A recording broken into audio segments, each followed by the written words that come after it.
Bonjour Jacques Cheminade. Oui, Donc, bonjour. bienvenue pour cette nouvelle vidéo, format qui est maintenant presque tous les 15 jours sur Internet. Donc on va revenir aujourd'hui sur cette affaire qui secoue les États-Unis, quelque chose qui est, je pense, très mal compris en France, c'est la présidence Trump, qui est très attaquée par les médias.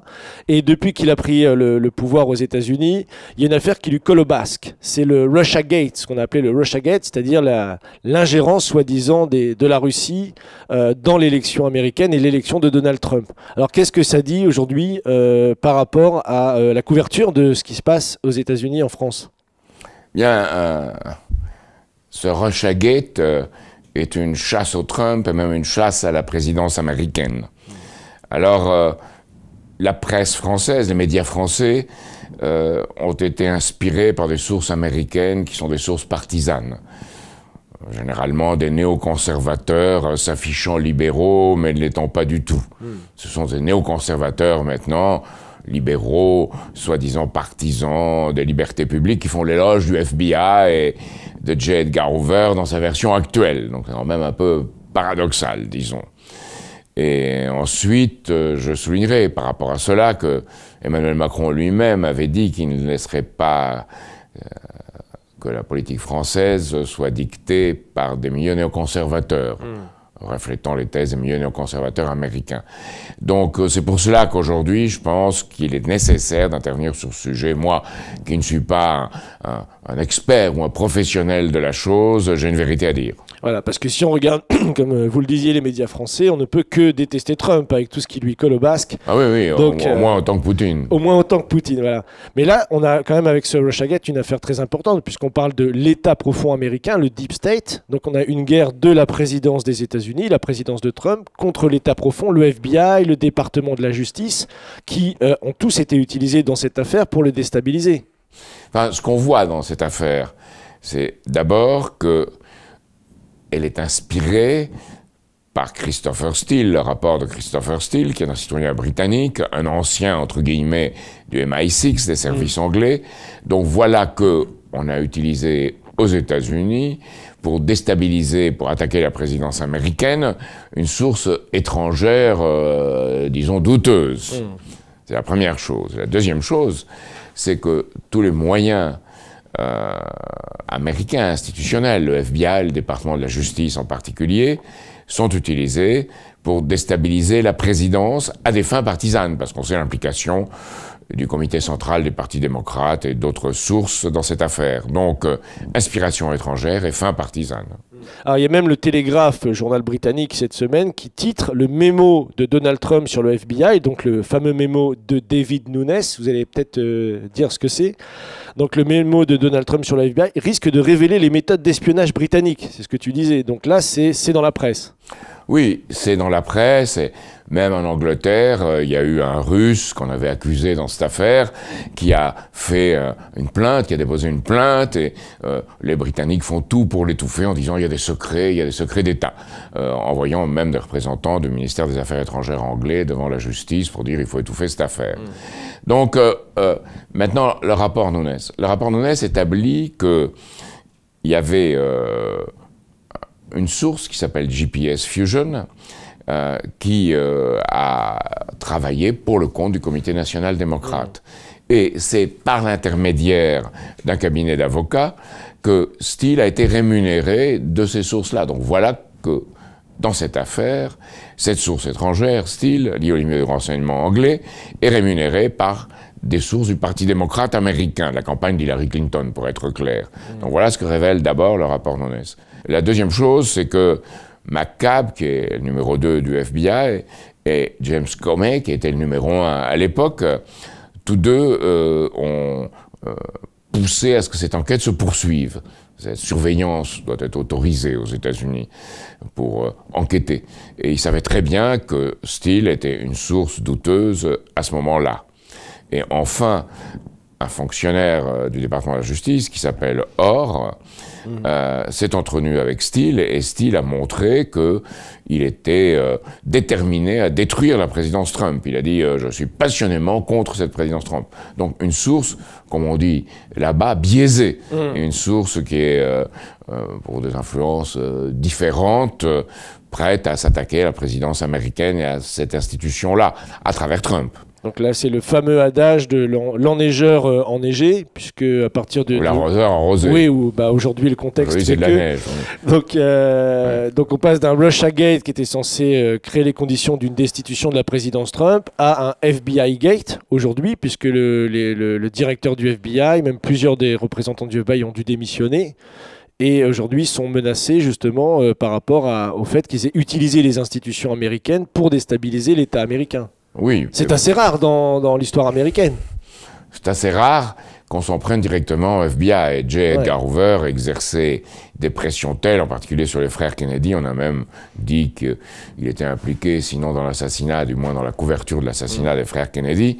Donc on dira tout de suite qu'on est conspirationniste et qu'on dit ça, mais aux États-Unis, tout le monde, peu ou prou, sait que J. Edgar Hoover s'en prenait aux frères Kennedy, qui étaient des progressistes, et que J. Edgar Hoover défendait des intérêts de la grande finance américaine et des milieux du grand capital américain, et des milieux du renseignement et de militaires associés à ces milieux du renseignement américain et de la finance.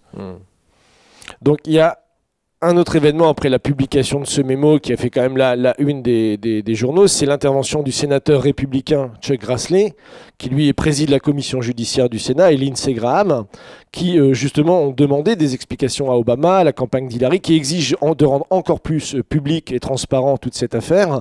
Donc là, on va encore plus loin. C'est-à-dire que cette affaire ne s'arrête pas simplement à la publication de ce... Première étape, la publication du rapport Nunes, commission du renseignement, de l'intelligence, comme on dit là-bas, de la Chambre des représentants. Maintenant, rapport de Chuck Grassley, qui est le rapport de la commission judiciaire du Sénat, cette fois-ci. Et ce qu'il dit, c'est que, voilà, il s'est passé des choses au département d'État, que le département d'État a été fourni, que des pièces ont été fournies par Christopher Steele, qui les a reçues. Et qui les a reçues? La chargée des affaires de l'Europe orientale et de l'Europe au département d'État, Victoria Nuland. Victoria Nuland, qui les a repassés au FBI. Alors là, on est dans l'inceste absolu. Et Victoria Nuland était cette femme qui a poussé les provocations en Ukraine et qui a financé les milieux extrémistes en Ukraine pour faire chasser le président Yanukovych à l'époque. Donc c'est une chose établie. Hein. Donc voilà, dans cette affaire, un côté extraordinairement inquiétant, et en même temps, je dirais, si on voulait utiliser les termes d'une époque, presque à la Mata Hari. C'est une affaire, disons, tout à fait étonnante, et le président Trump apparaît par rapport à cela comme représentant la présidence et l'État américain. On est en plein paradoxe. Donc, mais ça touche quand même à une question de géopolitique fondamentale, parce que tu parlais de Victoria Nuland, qui a joué un grand rôle dans la déstabilisation de l'Ukraine, ensuite les sanctions contre la Russie, ça a eu tout un impact justement dans la propagande anti-russe en Europe. Avec Tony Blair également, qui un peu plus tôt, avec le fameux rapport qu'il avait maquillé, avait lancé les États-Unis dans la guerre d'Irak. Donc on a tout ce milieu britannique du renseignement qui commence à être... qui commence à sortir de l'ombre quelque part pour créer cette géopolitique qui nous a conduit à cette situation en Irak, en Libye, en Ukraine, enfin toute cette déstabilisation permanente des milieux néoconservateurs qui sont là exposés, et paradoxe par Trump qui est tant décrié d'un autre côté. Paradoxe, c'est Robert Mueller. Robert Mueller qui mène l'enquête, qui apparaît comme tout à fait lié à Comey, dont on a vu les sources et la façon dont il a agi. Donc Robert Mueller, qui est quelqu'un que, dans l'affaire sur les attentats du 11 septembre a joué un rôle en, disons, faisant en sorte que le FBI arrête certaines enquêtes et étouffe certaines révélations concernant l'Arabie Saoudite, notamment à Sarasota, dans une enquête à Sarasota. Et d'autre part, Robert Mueller, là on en vient à notre propre histoire, est l'homme qui a organisé les poursuites contre Lyndon LaRouche aux États-Unis et qui voulait l'éliminer parce que Lyndon LaRouche était manifesté une politique indépendante dans le style, disons, et allant beaucoup plus loin de celle de Roosevelt, et une politique de rapprochement aussi et d'entente, de détente et de coopération comme celle de De Gaulle en France vis-à-vis des pays de l'Est et en particulier à l'époque de l'Union soviétique. Il voulait faire que l'initiative de défense stratégique dont on a parlé à l'époque soit partagée entre la Russie et les États-Unis et qu'il y ait une politique de développement mutuel à partir de là. Ça n'a pas été la politique suivie ni par les uns ni par les autres qui ont exploité cela au lieu d'en faire la base ou le fondement d'une paix par le développement mutuel. Alors voilà toute cette histoire. Et le dénominateur commun dans les attaques de Mueller, c'est qu'il s'attaque à des gens qui veulent des relations, je dirais, peut-être où on considère la Russie ou la Chine comme des rivaux, mais pas comme des adversaires qu'il s'agit de détruire. Et Mueller s'est attaqué à LaRouche en raison de cela. Maintenant, il s'attaque à Trump pour les mêmes raisons. Et voilà, ces raisons profondes qui organise et guide cette opération qu'en France, on ne veut pas voir. On ne veut pas voir parce qu'on est aveuglé, je dirais, par des sources néoconservatrices américaines qui s'expriment dans le New York Times, par exemple, ou dans une certaine mesure dans le Washington Post, et par des sources anglaises où cette fausse gauche libérale s'exprime dans le Guardian. Donc, toutes ces sources-là, plus des sources de renseignement, cause cet aveuglement auquel on assiste en France. Alors il faut bien voir les circonstances, parce qu'on est aujourd'hui dans une situation de risque de confrontation, y compris militaire, de guerre. Il faut bien le voir, qu'on est à l'aplomb de cela. Pourquoi ? Parce qu'il y a un nouveau rapport qui est sorti le 2 février sur les forces nucléaires américaines. Et il a été décidé qu'il serait dépensé 716 milliards de dollars pour mettre en place les forces américaines. C'est à peu près 3 fois et demi plus que la Chine, 4 ou 5 fois plus que la Russie et 25 fois plus que la France. Donc il y a une militarisation. Et que décide ce rapport ? De mettre en place éventuellement sur les missiles américains, portés par les sous-marins ou portés par les différents types de bateaux, de sol ou d'avions, les missiles cruise, de porter des armes nucléaires tactiques, ce que De Gaulle ne voulait surtout pas, parce que c'est des armes qui abaissent le seuil de la guerre nucléaire et renforcent ce danger. Et les Russes et les Chinois l'ont tout de suite dénoncé. Même Le Monde, en France, ou d'autres journaux, Le Figaro, le disent, et montrent que c'est très dangereux. Alors on dit, c'est la faute à Trump. Trump tient des propos qui sont moins agressifs que ceux de certains démocrates, ou de la Chambre des représentants, ou du Sénat. Donc, paradoxalement, on accuse Trump, et qui aurait-on si Trump partait ? On aurait Mike Pence, le vice-président, qui lui est un homme tout à fait va-t-en-guerre et étroitement associé, très étroitement associé, aux milieux les plus confrontationnistes, à la fois en Angleterre, et il faut dire aussi en Israël. Il est associé, il est très proche de Netanyahou, beaucoup plus que Trump ou que son gendre. Donc il y a un danger de guerre. Et puis, aussi l'autre élément à voir, c'est que toute cette affaire intervient dans la crise financière qui éclate. Alors, vous avez vu la baisse des bourses. On ne peut pas dire que c'est la crise définitive, mais c'est une première salve.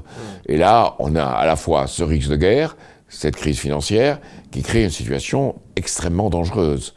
Et Trump, vis-à-vis de cela, évidemment, on va faire sauter le verrou qu'il représente. Alors, je rappelle que Trump, comme le Parti démocrate et le Parti républicain, avait dit qu'il fallait faire une politique de séparation bancaire. C'était à leur programme, la loi Glass-Steagall qu'avait fait Roosevelt. Aujourd'hui, tous ces milieux de Wall Street, du renseignement, néoconservateurs, veulent à tout prix empêcher cela. Donc, il faut créer un autre sujet, une déstabilisation, faire éventuellement sauter Trump ou l'acculer pour qu'il ait une politique confrontationniste vis-à-vis de la Russie et la Chine. Et c'est là ce qu'il y a derrière toute cette affaire. Toute cette affaire du mémo, oui. Donc peut-être un mot pour conclure, Jacques, sur le rôle de la France, peut-être, parce que Macron lui-même, quand il a fait son discours en Chine, a dit qu'il fallait rompre avec ces politiques d'intervention, par exemple, cette politique de guerre permanente, de géopolitique. Alors je dirais, si la France veut avoir un rôle, il faut qu'elle ne suive plus les politiques, disons, fortement inspirées par la City, Wall Street, les services de renseignement anglais et le FBI. Donc il faut une rupture. Moi, je peux d'autant plus en parler que moi-même, j'ai été accusé par le FBI qui a dû arrêter ses enquêtes parce qu'il n'y avait rien, accusé par le FBI d'être un agent déstabilisateur en France. Et j'ai les preuves de cela. Aucun autre homme politique français ne l'a. Donc je suis beaucoup plus directement impliqué dans cette affaire que quiconque. Mais en ce qui concerne la politique française, si elle est indépendante, elle doit favoriser une stabilité dans le monde. Et on peut penser ce qu'on veut de Trump, de Poutine ou même de Xi Jinping, mais il y a une politique qu'en particulier les Chinois ont développée, qui est une politique de développement mutuel gagnant-gagnant.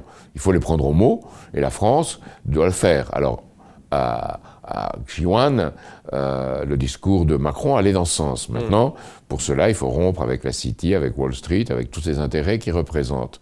Et là, c'est le choix de la France. Et je rappellerai une chose, c'est que nos amis aux États-Unis, au nom du programme et de la conception économique de Lyndon LaRouche, défendent ce qu'ils appellent les 4 principes de Lyndon LaRouche pour une autre politique américaine. Et la France doit soutenir cette possibilité d'une autre politique américaine. C'est une orientation vers les infrastructures, avec cette fameuse loi de séparation bancaire pour nettoyer le terrain. Ensuite, une politique de crédit public avec une banque vraiment nationale qui finance toutes ces infrastructures. Et enfin, les technologies les plus avancées. Et comme symbole, on donne la fusion thermonucléaire. Eh bien, c'est cette politique-là qui mettra fin à toute cette affaire, je dirais, pour citer un poète, tout cet ail de basse cuisine qui infecte la politique internationale, en ouvrant la voie vers un monde de paix par le développement mutuel. Et pour cela, il faut mettre au XXIe siècle toutes les ressources pour la paix, par ce développement mutuel, qu'on a mis, hélas, au XXe siècle pour la guerre. Merci Jacques, je pense que c'était utile de faire un point sur toute cette affaire qui est, à mon avis, volontairement, souvent mal compris par les médias français ou rapporté de manière biaisée, donc qui secoue quand même beaucoup les États-Unis. Donc j'invite les internautes qui nous suivent à partager cette vidéo, à liker, comme on dit, à mettre des pouces bleus, à la diffuser pour que justement on puisse faire qu'en France aussi on se soulève contre ces institutions qui poussent à la guerre aujourd'hui dans un contexte où même Trump essaye de résister à ça. Et surtout, je terminerai en disant, la politique internationale, et surtout aujourd'hui, c'est pas comme on tendait à le faire croire au moment de la guerre froide, c'est pas comme un match de foot. C'est pas les bons contre les mauvais, les blancs contre les noirs, ou d'autres choses de ce calibre. C'est une politique à définir mutuelle qui permettra la paix, le développement, et jouera dans le futur la carte de la créativité humaine contre celle de la destruction. Merci Jacques.